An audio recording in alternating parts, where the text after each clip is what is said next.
In front of every twitching net curtain there is a window, and behind every window a smartphone. In an invasion in which little escapes the invaded. This was a housing estate in the southeast of Kyiv, and the firefighters are battling the aftermath of a Russian cruise missile. No one really knows why the Russians targeted Tower Block 7 on Pashti Street. It may have been a stray, and miraculously no one was killed. But this morning the survivors were less interested in the how and more in the why us. Что они створили, что они сделали с нашим домом? No one had the answer. Not the old lady on the 4th floor, oblivious to the fact that her balcony was on the verge of collapse. Not the woman next door on the 7th floor, busy shoveling glass out of her living room. All of them wondering what the point of the clear-up is when this is just day 2 of an invasion that could last weeks, while holding their capital city and their president to political ransom. Are you scared? Yeah. You're going to stay here or leave? Yeah. You're going to stay here? I live here, but I can't stay here now. Right. Where will you go? I don't know. Ми живі, більше нам нічого не треба. І щоб нас більше не стріляли. Дякую. А ви були бомбосховищі? All of them conscious that their lives are suddenly as random as this piece of debris floating towards the missile crater. Thanks to a man who's accused Ukraine of being a nation of neo-Nazis and is waging war to make the point of a lie. Еще раз обращаюсь к военнослужащим вооруженных сил Украины. Не позволяйте неонацистам и бендеровцам использовать ваших детей, ваших жен и стариков в качестве живого щита. Берите власть в свои руки. Похоже, нам с вами будет легче договориться, чем с этой шайкой наркоманов и неонацистов, которая засела в Киеве и взяла в заложники весь украинский народ. The madness of this war found an unforgettable image today in this scene, also filmed from many disbelieving windows. A tank skidded, running over an innocent car. And then reversed back over it. Astonishingly, the driver lived to be liberated by a neighbor's crowbar. But don't count on too many miracles. In the same district of Obolong, and madness takes many forms in a situation this unhinged. Here they were handing out automatic weapons to civilians. No questions asked, no training required. 18,000 machine guns have been given away so far.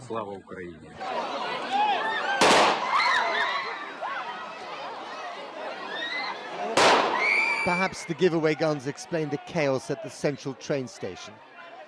But notice how no one is running away. The need to keep their place on the platform trumps the fear of getting shot. The throng is only heading in one direction, west, away from Russia towards Poland. One Ukrainian who is staying put is President Zelensky and his band of government brothers.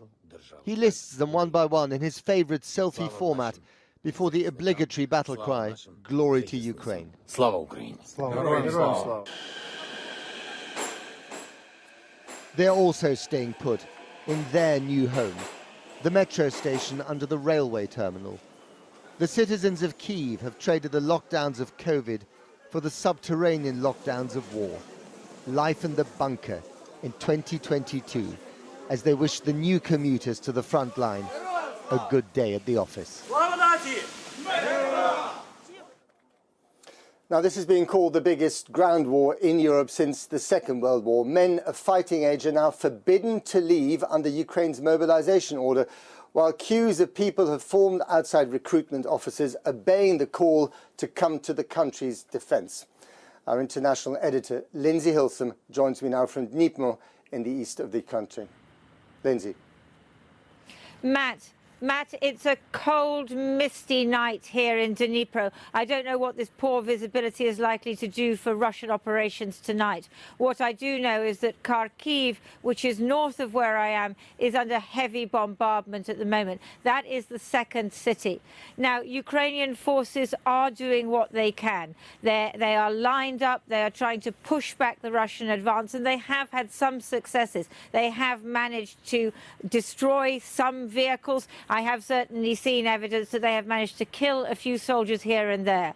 We understand that they are also blowing up bridges, blowing up the infrastructure of their own country, in the hope, at least if they can't stop this advance, at least in slowing it down. The kind of mood we have seen today is, yes, defiance, but also edged with fear, because people know that this army is massive. And yes, they are handing out weapons. And yes, they do want to fight on the streets. But what can you do against missiles?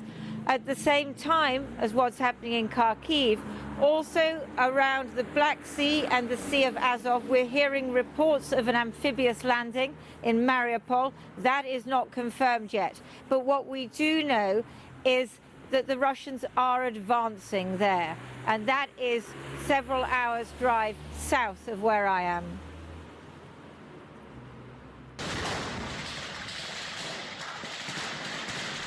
A battle in the city of Melitopol today. That's south of here towards the Sea of Azov, an area where the Russians have been advancing fast. The building is apparently a hospital. Caught on camera on the road to Kherson further west. Why bother to dismantle the CCTV tower? Everyone knows what's happening. Russian forces are invading and occupying a democratic country. And look, a Russian armoured vehicle flying a Soviet flag. Ukrainians film the missile strikes if they dare. Tonight, at least part of Kherson is said to be in Russian hands. This woman in Kherson wasn't going to accept it. She refused to take orders from a Russian soldier.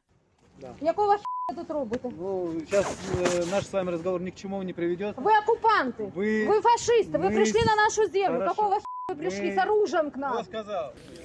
Here in Dnipro, we found dozens of men who normally work in IT or local government queuing at a military recruitment centre. There are scenes like this all over the country. Men between the ages of 18 right up to 60 have been called up. And the people I've been speaking to say they're determined to fight. They hate the Russians. They're united by this fierce patriotic pride. They can't stop Russian tanks or missiles, but they say they can make a Russian occupation impossible. I joined the force of Ukraine in this city to beat the Russian aggression. Can you really beat Russia, this huge army? They can't handle. I will shoot them. You'll shoot them? Yes, I will kill them in our streets. Today, the shelling in and around Kyiv, Ukraine's second city, intensified. It sounds terrifying. But maybe someone needed to tell this Kyiv couple that it's not the brightest idea to stand near an unexploded rocket. On guard as the shelling gets closer. The wreckage of Russian vehicles on the outskirts of Kyiv, evidence that Ukrainian forces are fighting back. Tonight, a fireball caused by a missile exploding in an industrial area northeast of Kyiv, glowing in the dark like a beacon of fury and despair. Now, the other important area is in the far east on the border with Russia. I'm talking about the so-called separatist areas, which President Putin recognized as individual states the other week in his attempt to justify what he's doing at the moment. Now, the Ukrainian forces have been firing into that area, a place called Horlivka, which is on the Russian separatist side. They did apparently hit a school today. There's no evidence that anybody was killed in that. But what that shows is that there is fighting on that side as well. And we understand that someone in the Ukrainian forces, and it's not clear who, and it's not clear whether this was an official act, actually fired and hit an airbase in Rostov on the Russian side. That wasn't officially announced, but it seems to be common knowledge on all those WhatsApp groups amongst different Ukrainian soldiers. So what you sense here is not exactly anarchy, but there are different units doing different things at different times, and it's not clear how much of total control the Ukrainian military are able to have, because they are facing one of the most powerful enemies in the world. And more than that, they know that as the Russians advance, it will become ever more difficult for them to maintain this kind of level of resistance. And that's when it will be down to these men in the streets who think they're going to fight the Russians. It's hard to see how that will really work. And it's also hard to see what tomorrow is going to bring for the people of Ukraine. You can say that again, Lindsay. Thank you very much indeed. Well, let's speak to Kira Rudik, a Ukrainian MP who says that she is armed with a Kalashnikov rifle and will fight herself against the Russian army if she has to. Kira, thank you very much for coming on the program. When did you buy your gun? Do you know how to use it? And do you think you'll actually have to use it? Hello. So I did not buy it. I was given it by our authorities, first as an MP and second as a member of the resistance force. I have never used a gun in my life. And even 2 days ago, before it all started, if you ask me, I would call you crazy if you would imply that I could ever use. But after you spend some time at a bomb shelter, after for 8 times during the last 2 days, we have heard sirens about the Air Force attacks. After seeing your family hiding under the stairs, you just have to do something. And so yesterday we were given the guns, and it's about 20,000 guns right now distributed between the members of the resistance in Kyiv. And yesterday and today I spent my time with the team where I'm learning how to shoot. I don't want to evacuate. I don't plan to flee because I think right now we should all do what we have to do, is fight Russian soldiers on our soil, fight people who came from nowhere, well, we know from where, and want to take what is ours, want to take our land, want to instill some Russian pride here.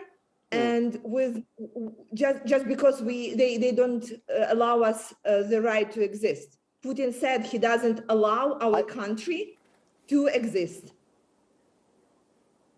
I don't doubt your determination and your resolve, but you and the rest of the citizens' army will not be a match for the Russian army, will you? I mean, this could really end very badly for you. So I will tell you the story that happened today, when a group of 5 Russian soldiers tried to get into Kyiv dressed as Ukrainian army.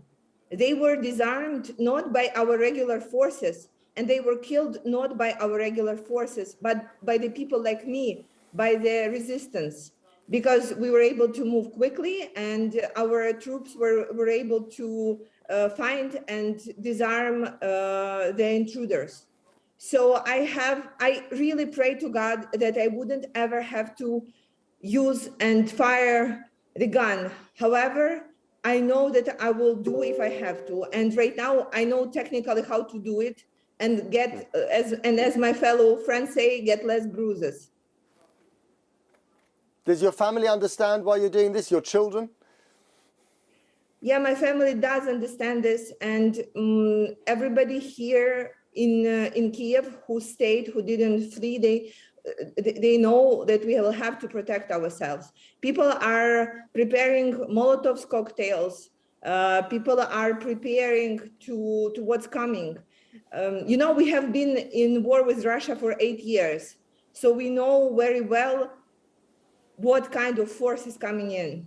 And we know very well that we will have to do what's right now, and we will do it.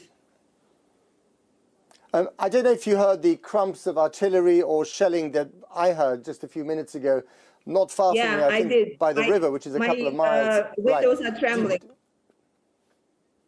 And what's going on in that particular bit of shelling? What are they trying to do, do you think? I think they are trying to get to the train station and the airport, which is nearby. However, our military are actually pretty good in disarming all the rockets that are coming in. That's why I actually was very glad to hear that Jens Stoltenberg said that they're giving us more help and support on the Air Force, so that we'll be able to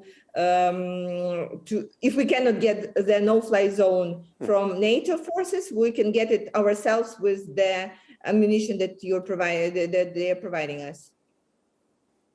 But they are destroying your air force, aren't they? They've destroyed quite a few airfields. Your air power is very weak anyway. Unless NATO really steps in here and enforces a no-fly zone, which would probably mean a war with Russia, you're not going to get very far. So my party and I, for 3 months, were asking, demanding, talking to the NATO reps and all the members about providing Ukraine with no-fly zone. And unfortunately, it went from no way to okay, maybe. And we don't see it as that will be a direct war with Russia. However, on terms of protection, we still see that it could be an option. We understand that the Air Force is our weakest point as of right now, and that's why we need all the help that we can get from anybody to get it right now, because you see what's happening. You're in Kyiv now. You feel it. Indeed. And Kira, there was a suggestion earlier today that President Zelensky might be prepared to negotiate with Moscow in order to achieve some kind of neutrality and thus save tens of thousands of lives. Is that still the case, and would you support it? So here is the thing. We've been at war with Russia for the last 8 years. We know what Putin's word means, and it means nothing. And so discussion about neutrality and anything else is just like a way for Putin to play his muscle, but it will not end up anywhere, and it will not stop the war. The question that we have all been juggling with for the last 6 months since the news about that he's planning to invade started reaching out was, is there a force in the world right now that is able to stop Putin? Right. Because the old security system is not working, obviously, and the old security structure for the world, for the Europe, is not working because it's not stopping Putin, and if he will not stop in Ukraine. And we all know it, right? So the question, if there is a force that can stop him right now, and if there is this force, then we can start negotiate. And there is no force, then we will fight.